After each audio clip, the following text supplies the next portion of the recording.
L'union bancaire est un très grand projet qui a été lancé il y a 18 mois seulement au sommet européen de juin 2012. Sa concrétisation est rapide.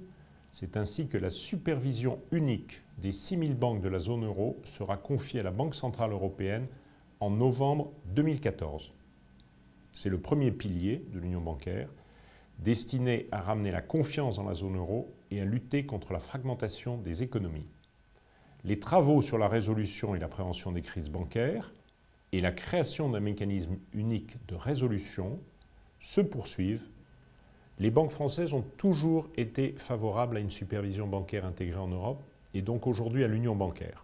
En effet, en appliquant les mêmes règles et les mêmes méthodes dans tous les pays de la zone euro, la supervision unique est le gage d'une meilleure sécurité des opérations financières. Cette surveillance européenne renforcée est particulièrement adaptée aux groupes transfrontaliers.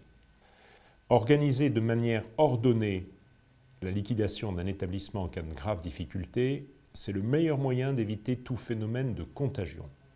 Ce mécanisme doit être mis en œuvre en dernier recours, mais le cadre juridique de ces opérations doit être clair, prévisible et permettre d'agir rapidement.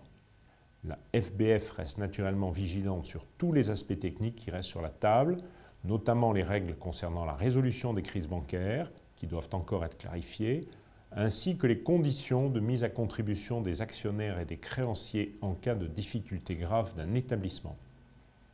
La prochaine étape pour le démarrage de la supervision unique est l'évaluation rigoureuse des actifs des banques, prévue en 2014. Cet examen doit s'achever avant la prise de contrôle de la BCE en novembre prochain. Par ailleurs, d'autres chantiers européens très importants restent en cours de discussion. L'organisation des marchés financiers, les moyens de paiement, l'organisation des banques ou l'accès à des services bancaires pour les particuliers. Ces sujets resteront au cœur de nos préoccupations en 2014, une année qui sera marquée aussi par de nouvelles élections européennes et donc le renouvellement du Parlement européen, puis de la Commission européenne fin 2014.